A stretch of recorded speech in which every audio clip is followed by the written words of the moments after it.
Itu apa Ning? Itu apa? Cepet ngebut cepet. Aku sampai mukul-mukul bahu Ningsih. Astagfirullah, astagfirullah. Kamu denger kan Ning?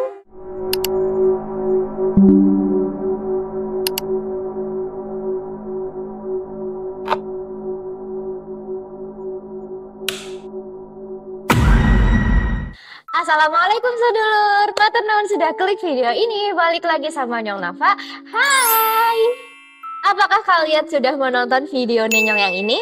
Nah, di situ kan Nyong bacain email-email dari sedulur tentang pengalaman kalian selama bulan Ramadan. Ternyata nggak cuman itu aja lur, masih ada cerita lagi, masih ada email lagi, dan kali ini tuh nggak kalah serem. Asli ya, kalau Nyong sendiri yang ngalamin itu nggak tahu deh, kayaknya nggak kuat. Oke, nggak usah berlama-lama. Kalian penasaran kan kayak gimana ceritanya? Yuk, check it out. Oke, email yang pertama, atau berarti email yang keempat ya, karena kan kemarin ada 3 email. Dari Cika, Surabaya. Halo Kak, jadi awalnya aku masuk tim yang percaya kalau selama bulan Ramadan nggak ada tuh setan, jin, dan sejenisnya, sebab mereka kan diikat dan dikurung. Tapi sejak kejadian itu, aku jadi sedikit ragu sama pernyataan itu. Karena kalau diikat semua, terus yang aku lihat itu apa?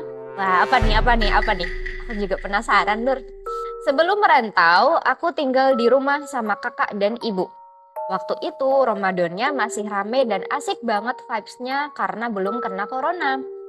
Tiap sahur juga masih ada warga yang keliling kompleks sambil bawa kentongan buat bangunin sahur. Kalau baru minggu pertama biasanya aku masih bangun sahur lebih awal. Nah, berhubung waktu itu udah masuk minggu ketiga, jadi aku sahurnya agak nanti-nantian Kak. Badan juga udah mulai terbiasa. Dan kebetulan pas itu aku lagi tidur di kamar kakak karena semalamnya setelah tarawih kami drakoran bareng. Alarmku bunyi 3:30. Aku bangun dan masih ngantuk banget rasanya. Aku lihat di depan lemari ada kakak lagi sholat. Aku tahu itu kakak, bukan ibu. Meskipun posisinya membelakangi aku, soalnya mukena yang dipakai mukenanya kakak. Berhubung subuhnya 4:30, habis atur ulang alarm, aku mutusin buat merem lagi dan bangun nantian di jam 4. Toh aku makannya nggak yang banyak banget kalau sahur, jadi bisa cepet. Terus aku tarik selimut lagi dan ubah posisi jadi membelakangi kakak yang lagi sholat. Alarmku bunyi lagi di jam 4. Pas aku buka mataku yang masih sepet ini, aku lihat kakak masih sholat. Posisinya berdiri kayak yang kulihat sebelumnya. Batinku, tumben rajin amat ibadahnya. Habis itu aku dengar ibu lagi bicara di arah ruang makan. Lagi telepon bapak kali ya, pikirku. By the way, bapak kerja di Jakarta ya kak, jadi nggak di rumah. Oke. Ini masih kelihatan aman ya lur ya. Habis ngumpulin nyawa sebentar, aku keluar kamar. Aku lihat di ruang makan, ibu lagi makan sendirian. Aku ngintip lauk. Ingat banget tuh waktu itu, ada tempe goreng, oseng bayem, sama sambal jelantah. Mantap banget. Aku langsung buru-buru pengen makan.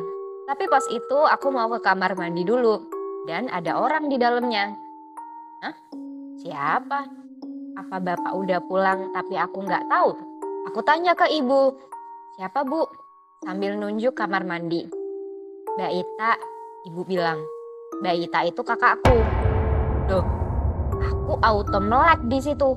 Bukannya Mbak Ita masih sholat ya tadi? Aku mikir keras, gimana caranya dia udah secepat itu di kamar mandi, padahal jelas aku lihat barusan dia masih di kamar. Pas Mbak Ita keluar kamar mandi, langsunglah aku serobot. Tadi kamu lagi sholat kan Mbak? Dih, orang aku habis BAB. Yang benar. Tanya ibu. Ngeliat muka Mbak Ita ekspresinya nggak kayak lagi ngeledek alias itu serius banget. Di situ aku langsung histeris.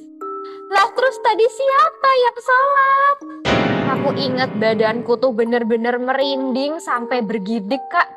Langsunglah aku ceritain ke mereka apa yang kulihat di kamar tadi. Dipikir-pikir aneh juga sih.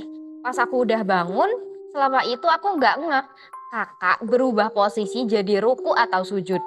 Selama-lamanya orang sholat, pasti posisi berdirinya nggak akan selama itu kan?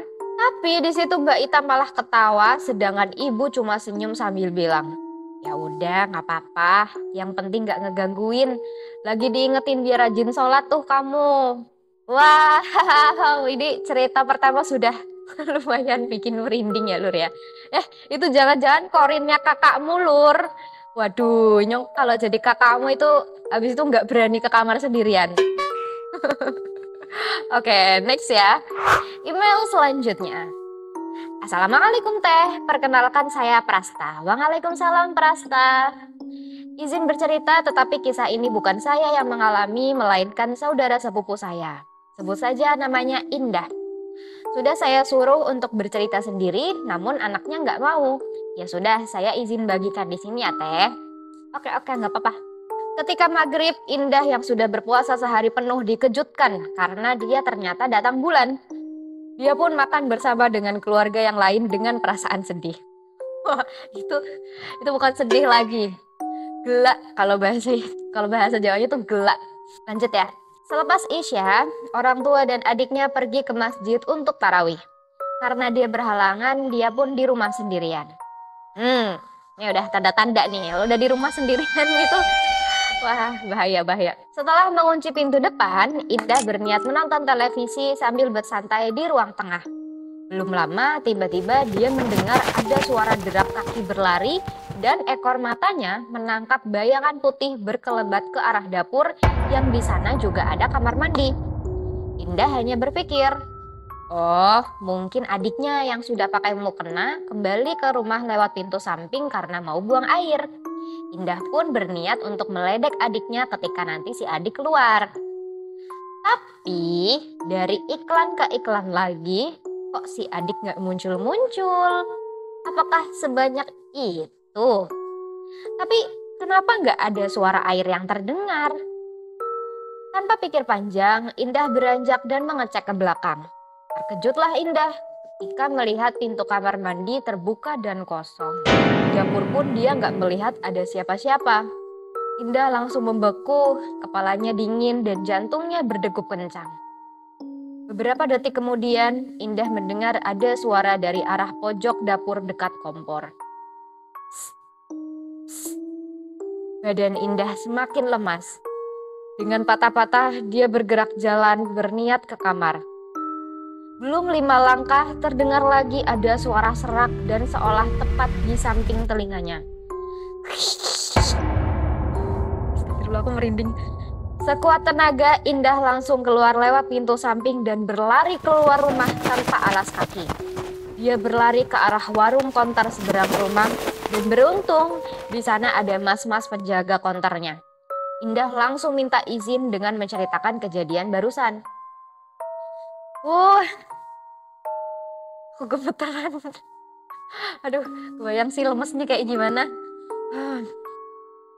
Ada 5 menit setelahnya Indah hanya numpang duduk meskipun diajak ngobrol sesekali oleh mas konter, tapi Indahnya masih belum fokus karena masih ketakutan.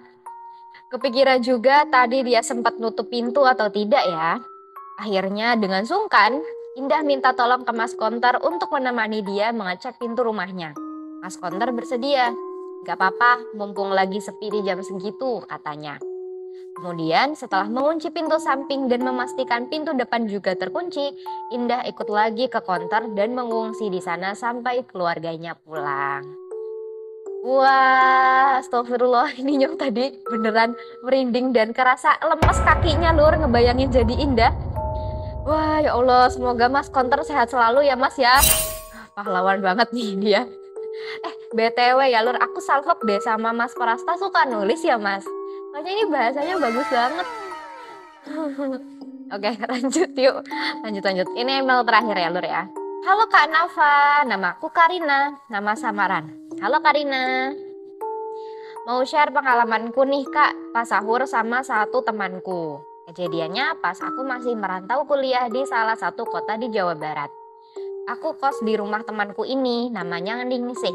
Tentu saja itu nama samaran. Karena pengen nyoba suasana baru, bosen masak terus, kami bikin agenda sahur di luar. Rencananya mau makan di sebuah warteg yang terkenal banget Kak di daerah situ. Makanya karena takut ngantri lama, kami berangkat lebih awal. Jam setengah 3 kita OTW. Ningsih yang bawa motor, sedangkan aku ngebonceng. Suasana masih sepi banget Kak, padahal jalan raya gitu. Entah ini efek pasca pandemi atau karena masih jam segitu aja. Di jalan kami ngelewatin bangunan SD tempat dulu Ningsih bersekolah. Letaknya di sisi kanan jalan, sedangkan di sisi kiri jalan atau seberangnya ada persawahan yang cukup luas. Aku ingat banget momen itu karena Ningsih cerita di situ dia pernah keserempet motor waktu kecil. Oke. Nih, udah mulai kering tenggorokannya. Lanjut. 20 menit kami sampai di wartegnya. Alhamdulillah belum banyak antriannya. Kami makanlah kayak biasa. Jam setengah 4-an mulai rame tuh Kak. Karena udah kelar kami bayar makanan dan pulang. Kami kan ngelewatin jalan yang sama ya Kak, kayak waktu berangkat. Nah ketika kami ngelewatin sekolahan SD-nya Ningsih, kami ngalamin kejadian aneh yang gak terlupakan. Apa nih? Mana deket sawah ya Lur ya? Sebenarnya jalanan udah lebih ramai. Tapi nggak tahu ya Kak, pas masuk kawasan SD sepi aja gitu. Posisi kami lagi diem nggak ngobrol. Dan aku ngeliatin bangunan SD itu. Remang-remang dan tiba-tiba aku merinding. Jadi aku nolehin kepala ke kanan ke arah persawahan. Nah nggak lama dari situ, pas banget kami ngelewatin SD, aku denger ada suara ketawa deket banget. Seolah dari pinggir jalan yang sebelah kiri.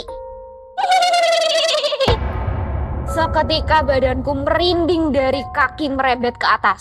Aku refleks istighfar sambil teriak. Itu apa Ning? Itu apa? Cepet ngebut cepet. Aku sampai mukul-mukul bahu Ningsih. Astagfirullah. Kamu denger kan Ning? Aku masih histeris panik gitu Kak. Tapi Ningsih cuma mungkin berusaha tetap fokus nyetir karena motornya ngebut banget tuh. Aku masih terus istighfar kenceng banget. Udah gak kepikiran bacaan doa lain Kak. Sampai akhirnya kita papasan lagi sama kendaraan lain. Di situ Ningsih mulai nurunin kecepatan motornya. Tadi apa ya Rin? Ningsih buka suara. Aku jawab, gak tahu. Aku dengernya sih dari arah SD. Tapi anehnya Kak, di situ Ningsih bilang justru dia dengernya dari arah persawahan. Wah, gak tau lah Kak, itu suara apa dan dari mana. Tapi intinya itu ngagetin dan serem banget. Sampai berhari-hari setelahnya kami masih terus terngiang-ngiang sama suara itu. Kami juga sama-sama ngerasa kalau suaranya itu kayak suara ketawa tapi ngejek. Ngerti kan Kak? Kalau ketawa lucu karena lucu aja sama ketawa lucu tapi ngejek. Itu beda kesannya. Ya ngerti. Ton suaranya beda gitu ya Lur ya. Wah, asli nih. Ini serem banget. Kalian pasti panik banget Karina, Ningsih. Yang pribadi juga nggak bisa nih Lur kalau sama gangguan suara karena itu pasti memorable banget, membekas lama banget di kepala. Ya nggak sih? Nah itu tadi dia Lur 3 cerita dari sedulur kita. Menurut kalian paling serem ceritanya yang mana coba? Yang pertama, yang kedua, atau yang ketiga? Kalau nyom pribadi sih 3-tiganya serem semua Lur asli. Jadi bikin merinding, kaki aku beneran kerasa lemes. Oh ya, kalau kalian juga punya pengalaman horor selama bulan Ramadan, boleh lo share juga ke kita. Caranya kirim aja ke alamat email atau nomor WhatsApp di bawah ini. Nah, terima kasih ya Lur ya sudah menonton sampai selesai. Jangan lupa like, share, subscribe, dan juga nyalain notifikasinya biar kalian bisa selalu update sama video cerita sedulur yang lainnya. Sampai jumpa lagi. Assalamualaikum. Semangat puasa.